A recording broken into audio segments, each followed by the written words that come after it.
অবৈধ মামলাবাজি, চাঁদাবাজি ও ভূমিদস্যুতা সহ নানা অপকর্মের অভিযোগে ফারজানা আক্তার সবুজার বিরুদ্ধে প্রতিবাদ জানিয়ে জামালপুরে সংবাদ সম্মেলন করেছেন ভুক্তভোগী চানমিয়া, পরিবানু ও নাজমা। বৃহস্পতিবার বিকেলে জামালপুর শহরের একটি পত্রিকা কার্যালয়ে এই সংবাদ সম্মেলনের আয়োজন করা হয়।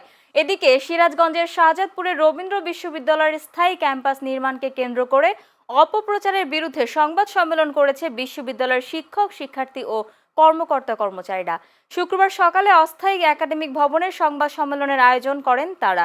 অন্যদিকে বিএনপির ময়মনসিংহ বিভাগের দায়িত্বপ্রাপ্ত সমন্বয়ের নির্দেশনা অমান্য করে কিশোরগঞ্জের বাজিতপুর উপজেলা বিএনপির দ্বিবার্ষিক সম্মেলনের তারিখ ঘোষণার প্রতিবাদে সংবাদ সম্মেলন করেছে দলটির একাংশের নেতাকর্মীরা।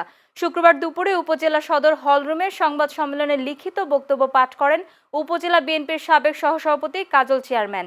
এছাড়া ব্রাহ্মণবাড়িয়ার আখাউড়ায় ইমিগ্রেশন চেকপোস্টের অনিয়ম দুর্নীতির সংবাদ প্রকাশ করায় দৈনিক যুগান্তরের জেলা স্টাফ রিপোর্টার মোহাম্মদ ফজলে রাব্বি ও আরটিভির আখাউড়া প্রতিনিধি মোহাম্মদ সাদ্দাম হোসেনের বিরুদ্ধে মিথ্যা মামলার প্রতিবাদে মানববন্ধন অনুষ্ঠিত হয়েছে। শুক্রবার শহরের পৌর মুক্ত মঞ্চের সামনে এ মানববন্ধন অনুষ্ঠিত হয়।